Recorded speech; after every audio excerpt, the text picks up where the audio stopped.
This happened last summer, and the events of the story are fucking horrifying. So, as you always do, sometimes you gotta visit your relatives, your distant relatives, your parents, your great-great-parents, all that stuff. And to do that, we had to get on a plane to Turkey because, my relatives live in a completely different country. They don't live next door. They don't live in a neighboring neighborhood. They're just in a different country. So we get on the plane to Turkey, right? And I do the obvious thing. I find the screen that's on the seat and I start watching me Harry Potter. Now, I haven't seen the other movies besides the first one, okay? The first one is the only one I've actually seen. So I decided just, fuck it, let's just binge watch Harry Potter. So, put up Harry Potter.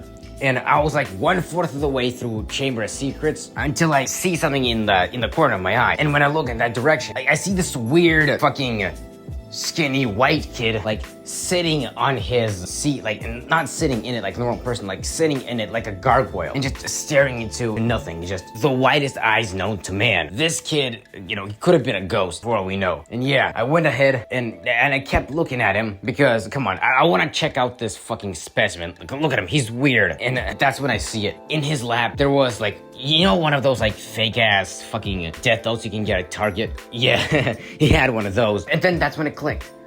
Oh my God. Oh my God. He's a fucking weeaboo. He's one of them weebs. And the worst part is, I knew what character he's trying to imitate. Like, from the way he was sitting, he was trying to imitate a character from Death Note. Now, that summer I've actually watched Death Note, and that's how I know he was trying to be L from Death Note, you feel me? And yeah, watching this guy was unreal. But I really didn't care all that much about some weird kid. And I went back to my movie because Harry Potter waits for fucking no one. So, some time passes. To give you an example of how much time has passed, I was at the part in Prisoner of Azkaban. They were discussing Sirius Black, like they were telling Harry Potter who he is. And that guy was pretty serious, let me tell you that. Yeah, because, serious and serious.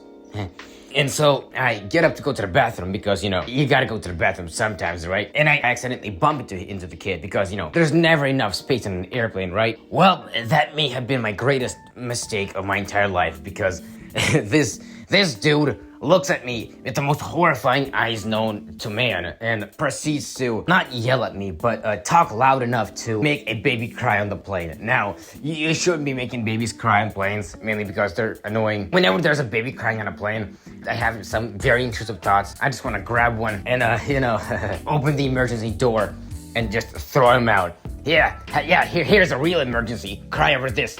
Yay. So I throw the baby. I don't throw the baby, of course, no. I'm looking at this kid, and this kid is talking to me about, oh my God, you disrespected my honor. I'm gonna destroy you with a katana. I'm gonna destroy you with the Sharingan or some shit. The Kamiyama, motherfucker. Stuff like that. And I'm just baffled by this kid's existence. Like, I just bumped into him. I didn't do anything that bad. Like, I told him, my bad, bro. Like, my bad, bro is a universal response to pretty much anything, okay? You kill a person, my bad, bro, I didn't mean to. You accidentally, steal a wheelchair from a disabled person, my bad, bro. And you blow up a neighboring country, my bad, bro. Yeah, see, it's a universal response. You can pretty much solve every problem with my bad, bro. But nevertheless, the kid stops his rant with this line, it's time to write your name in the note. Well, this wasn't exactly what he said, but it's about it. And he grabs his fake death note. He pulls a pencil out of seemingly nowhere.